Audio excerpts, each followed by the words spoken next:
মাঠে এসে এটা কার দর্শন পেলাম? তো বন্ধুরা, প্রতিদিনের মতো আজকেও মাঠে যাচ্ছিলাম, ঠিক তখনই এনার দর্শন পেলাম। বেচারা প্রচন্ড গরমে জলের মধ্যে ডুবে আছে। প্রথমে দেখে একটু ভয় পেয়ে গেছিলাম, কিন্তু ভয়ের কোনো কারণ নেই, কারণ গরমের সময় মাঠে এমন অনেক বিষধর সাপ দেখতে পাওয়া যায়। মাঠে এসেই কিন্তু একটা গাজরের ক্ষেত দেখলাম। এই অসময়ে গাজর লাগানোর কারণে কিন্তু তেমন ভালো ফলন হয়নি। আমি এখান থেকে দুটো গাজর তুললাম। দেখেছো বন্ধুরা, সবাই কিন্তু তিল কাটা শুরু করে দিয়েছে। কিছুদিন আগে সবাই ধান নিয়ে ব্যস্ত ছিল, আর এখন তিল নিয়ে ব্যস্ত। বাবার কাছে যাচ্ছিলাম, তখন দেখলাম মামা জমিতে কাজ করছে। তো চলো শুনে দেখি কি কাজ করছে।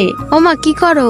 এই কাঁকড় গাছ লাগাইছি, তা গাছ বড় হয়ে গেছে, মাটিতে পড়ে গেছে, সেইগুলো এই কুঞ্চি পুঁতিয়া তুলে দিচ্ছি যাতে মাথার উপর উঠতে পারে। মামা কিন্তু কদিন হলো কাঁকরোলের গাছ লাগিয়েছে, তার মধ্যে কিন্তু খুব সুন্দর গাছ হয়ে গেছে। সন্ধে প্রায় হয়ে এলো, স্যালো মেশিনের কল থেকে তুলে রাখা গাজর দুটো ধুয়ে খেতে খেতে বাড়ি চললাম।